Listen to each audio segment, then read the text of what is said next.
Yo, what's up? It's Kendrick Lamar, and I just sat down with the legendary N.W.A, Billboard exclusive.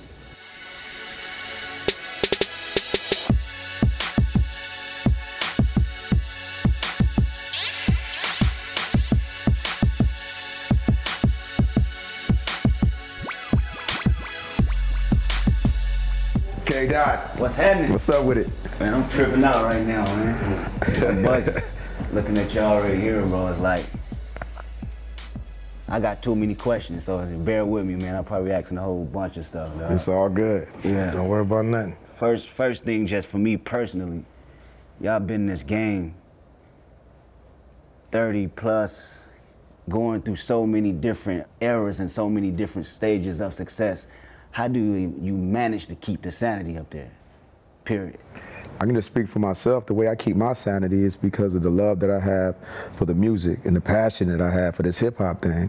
You know, I can't let anything get in the way of that because it's like, first of all, it's my first love, the music and this thing that we do. And I'm gonna protect that. I'm gonna protect how I'm able to keep creating. So that's one of the main ways that I maintain my sanity. Right. Early in the game, when I was, you know, still young, still not really sure how far it was gonna take me, I made a vow to myself that I wouldn't let the game change me. That I was just gonna be myself no matter from the clubhouse to corporate.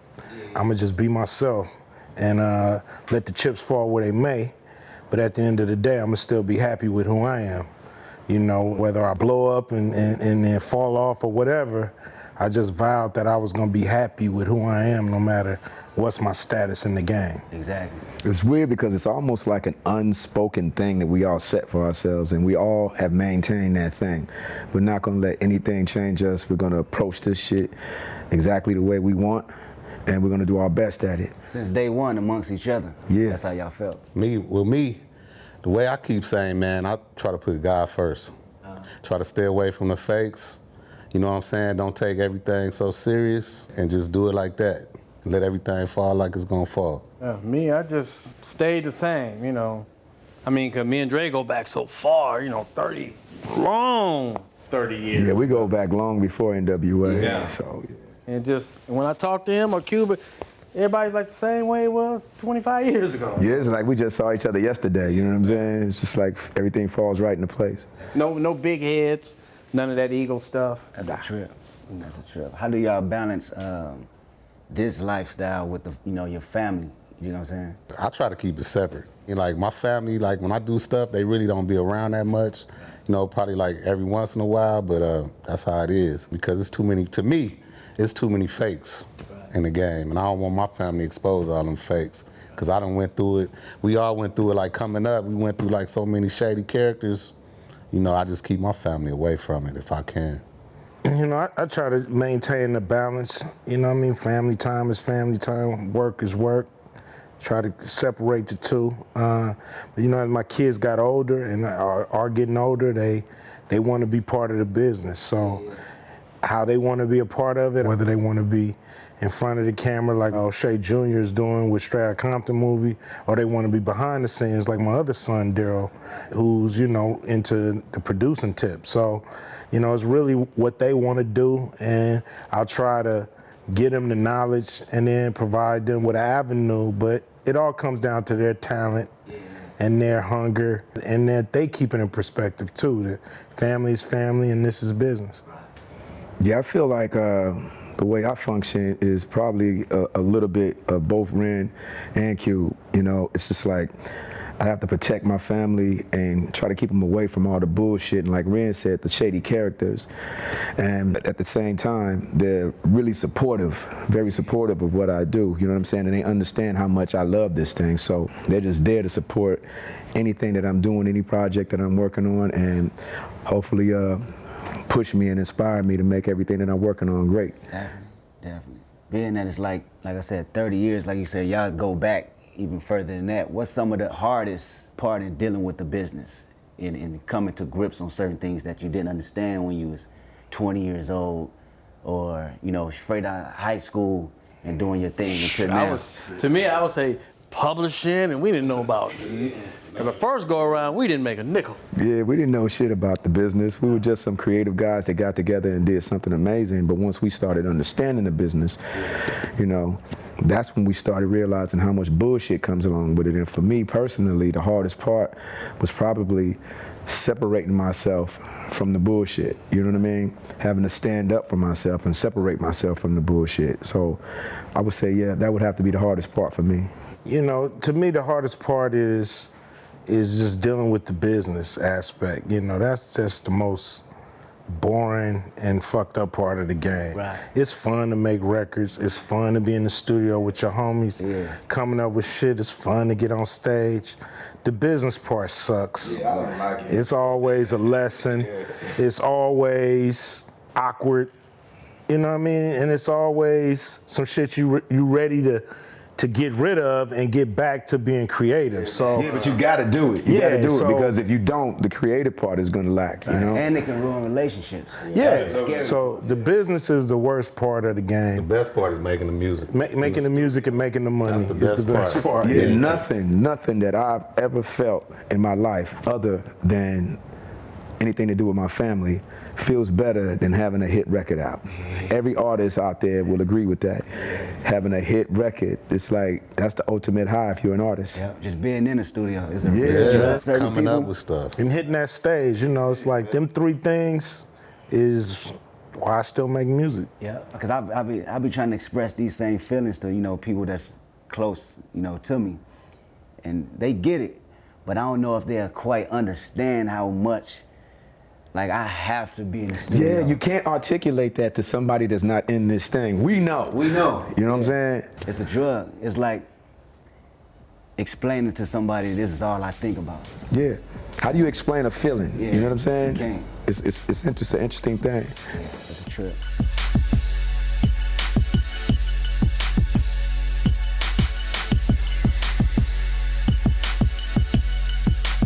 Me being a student, one of y'all offsprings for sure, I'm sure y'all know, you know, anything that I do, it always come from what y'all done, period.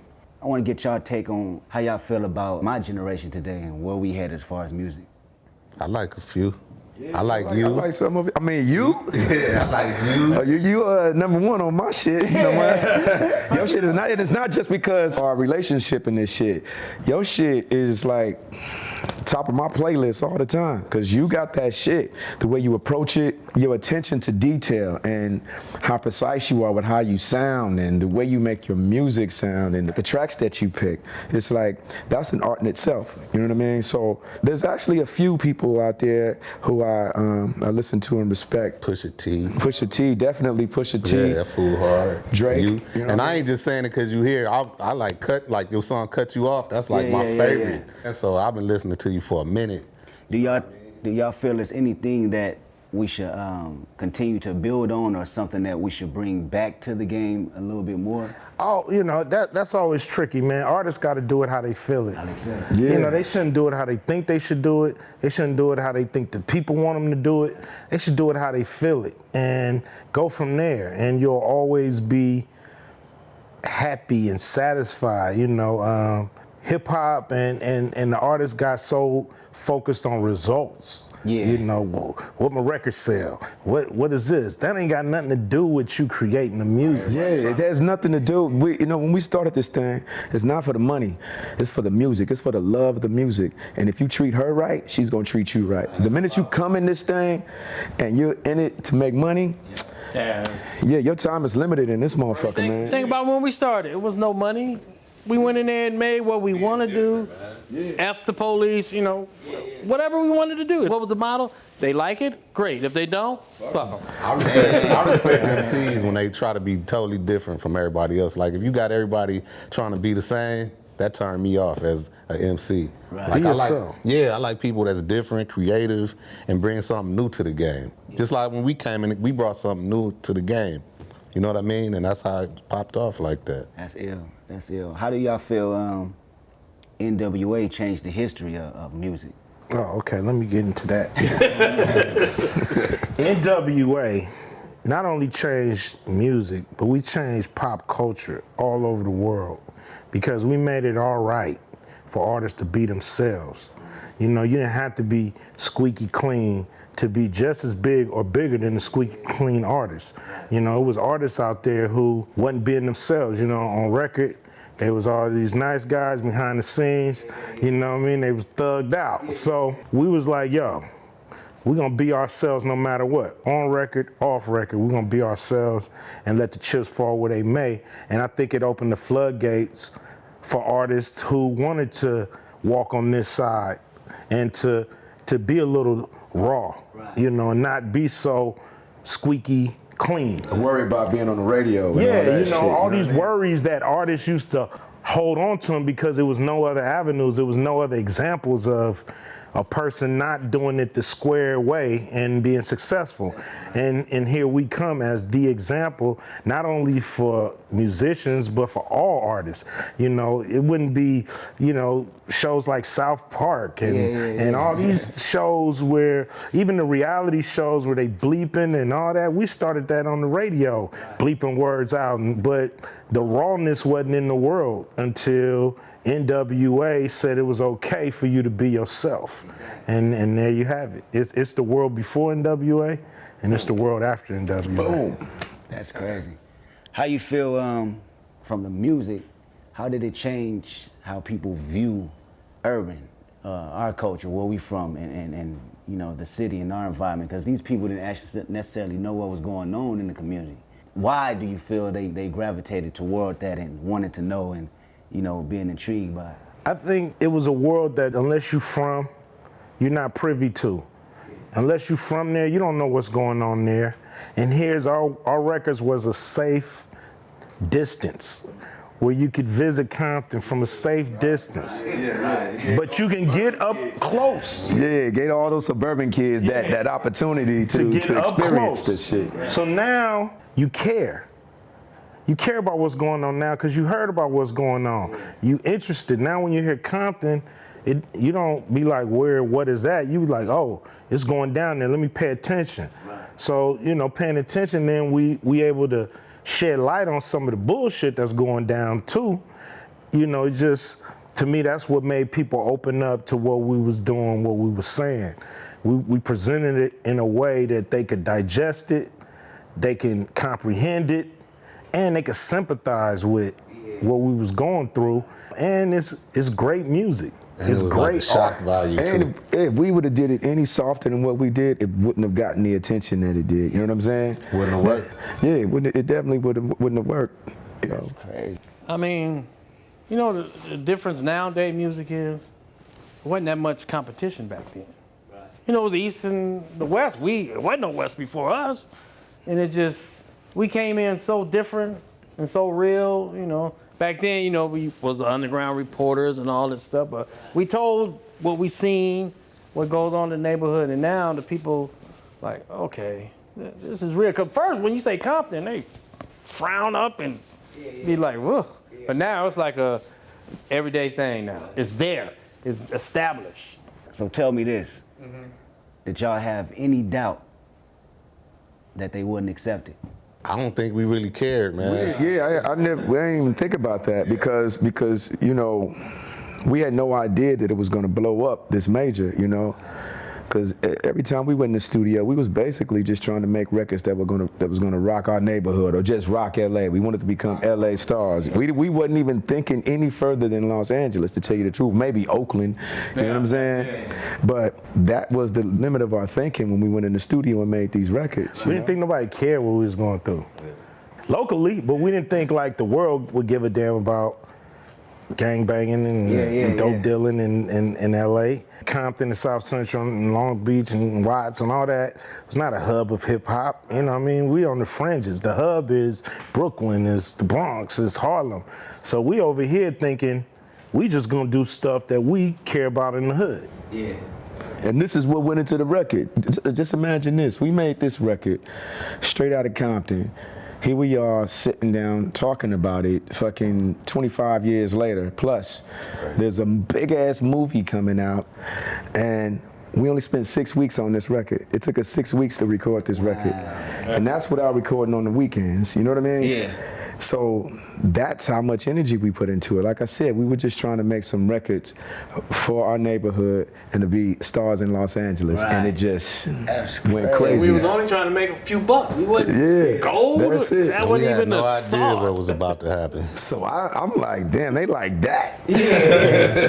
So when y'all knew it was something bigger than just local in the city, when that hit? So when I started hearing that, they want us to do shows in Chicago, they want us to do shows in Tennessee, and it's like, damn, we ain't locals no more. Right. Oh, also when I saw Axl Rose in one of his videos with an N.W.A hat on, like, what the fuck is that? It's just a trip for me to see that, like you saying, Q, it inspired, no matter even what genre, a pop artist actually can be raw in today's music. That's the trip. They can say some of the things they probably couldn't say back then on record. Oh, absolutely. Or was scared to say. They could always say it, but they was scared, or their company, you know, wouldn't let them do it. You know what I mean? We didn't have no A&R. We didn't have nobody. We were the A&R. Our A&R is these two motherfuckers right here. You know what I mean? So it's like, it get past these two and easy. Yeah, so it's like, he wanted it harder, you can say harder, some harder. crazier shit than that. That's how the A&R went. Yeah, so it's just a trip to see how big it's grown. You know, we had our own style. We thought it was just gonna be ours and everybody else was gonna do them. But it's like, we turned hip hop on its ear a little bit. We changed the trajectory of hip hop. Yeah, a lot. We was like, how many times can we say nigga? How many times did we say it last time? We gonna say it more this time. We need more fucks on this record, man. Fucks, nigga. Wow.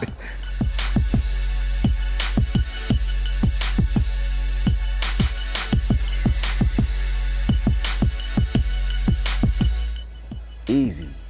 Yeah. What was that relationship like, man? It's cool, man. I mean, we've been knowing him for a while. Like, I knew him before we started even doing music. You know what I mean? He's just a cool, Dre did too.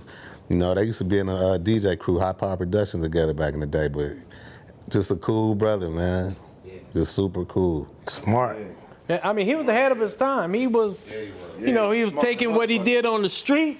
Yeah. You know. Yeah, he took all of that street knowledge and hustling on the streets and brung it over to this thing that we was doing. You know what I'm saying? And super smart, creative. I can say one thing he did. Me and you was mad.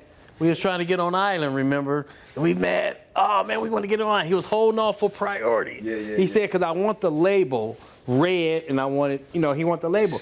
Nobody else would do that. Yeah, Island Records What you wanted mean? labels. Records on the records. Island Records wanted to make it Island Records with N.W.A. and we was like, what the fuck? Let's go get this money, he man. held off. And you know what else is crazy about him? That we used to be in interviews and I'd be looking at him like he crazy sometimes. He'd do interviews and he'd be like, yeah, N.W.A. is an all-star group. Before we even blew up, and I was looking like, an all-star group?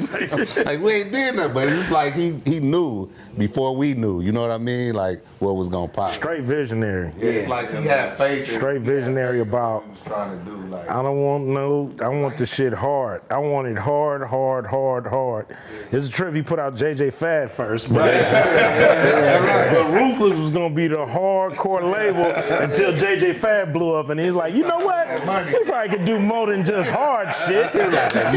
He probably could do other shit, you know. So, but he was just, I just remembered him like, I want these kind of records on Ruthless. You know, he was specific. He wanted it rough, hardcore shit. It's like, man, them other raps y'all got without the hardcore shit, you know, say that for the side, but we want the rough shit. Because we wanted to make records. So it was like, Easy was down to pay for us to go in the studio and make records. We was gonna make the shit hard like he wanted it. That's crazy. What was that energy like in the studio? The energy was crazy. It was just about fun. It was just free, fun. Imagine it's just us in the studio. We paying for the shit ourselves, because Easy's paying for it, and we're just sitting there just creating. I mean, Easy, we used to bump heads creatively. Every character we knew coming by. That's what was fun, because everybody was dropping by while we was doing the records. Whether they stay 10 minutes or 20 minutes, 2 hours. We was doing the record in one room, but in the little lobby, it was just always cracking. Somebody was always up in there just hanging out. That's ill. You said y'all bumped heads creatively all the time? Yeah, me and Easy used to get in arguments all the time about what was gonna go on the record, what wasn't going on the record, like, all the time, you know? But we always come to a cool compromise, and it was always this mutual respect because we knew we were both trying to get something that was great. You know what I'm saying? So we arguing, but we know we're both trying to get something great. It's just about, okay, what the fuck is that gonna be, you know? So we argue, stop, finish the record, go party. That's crazy. Boiling down, man, when it's all said and done, history, 100 years from now, what would y'all want N.W.A. legacy to say? World's most dangerous group, a group that made it all right for artists to be themselves. Yeah. Totally. Yeah, I just think I would like for us to leave a legacy of inspiration, you know, because, you know, we came from nothing, you know. Dirt, nothing. Yeah. And just that inspiration, and that you can just like do something that's really different. You can go against the grain. You can do something that's outside of the box and still win. And leave a mark that's so big, man. Yeah. You know what I mean? Like, leave that mark, that imprint that's and you know, so never big. pour. You never pour when you're doing something creative. Right. When you're putting something together creative, you ain't thinking about nothing but that. You know, it's a focus, and it's a energy in doing something positive that helped us be where we are today. You know, I always said we was constructive and not destructive, even though we was living in a destructive neighborhood. You know what I'm saying? We was like, yo, let's take this energy and let's do something fun, positive, and dope, and not just use our time to fuck up the neighborhood even more. So I just think that energy has inspired us and everybody who can hear our story, see our story, and understand our story. Yeah, I was telling Cube this earlier. The group had to break up, not fade away. It had to break up. Everybody went and did their thing, and 26 years later, a movie about us? Poor kids from the streets? I mean, it had to break up to get here. It just, like a snowball was built in 26 years, and bam, I think we're gonna be bigger now than back then. Yeah. Oh, yeah. It's crazy. Yeah. Just looking at y'all, man, it seems like y'all still got the same chemistry, even though I wasn't even around looking then, just hearing the stories. It feels like the same vibe today. It's like, crazy, ain't no man. beefs, ain't no nothing. We got a bond that you can't manufacture it, you can't buy it, you gotta go through it. Yeah. And you know, we all look at each other and know what we went through to get where we are. And it's like, we did that shit and we had the courage to do it. You know, there's a lot of obstacles. You know, we went from being just locals in LA to talking and grappling with C. Dolores Tucker and people like Tipper Gore and, you know, the PMRC and the FBI. And, you know, we tangling with some of the biggest power entities out there. You know, it was like all kind of forces against us, and it didn't crack us, break us, turn us into punks. Made us stronger. Make us bite our tongue. It just made us stand up even more, and that's powerful.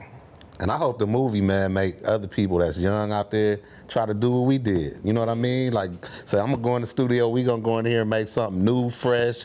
We don't give a damn what nobody say, and maybe one day our shit'll be like this. Yeah, and it might not even just, this inspiration is not just dedicated to music, it's whatever the fuck you're doing. Yeah. You know, any type of art or entertainment, or anything that you're pushing towards, and, you know, people are telling you, you shouldn't do this because of this, you know, just stay strong about what you're trying to do if you really believe in it, and if it's good, keep it cracking, keep pushing, because something can come out of it. I mean, look at us. Yeah. That's it right there. That's it.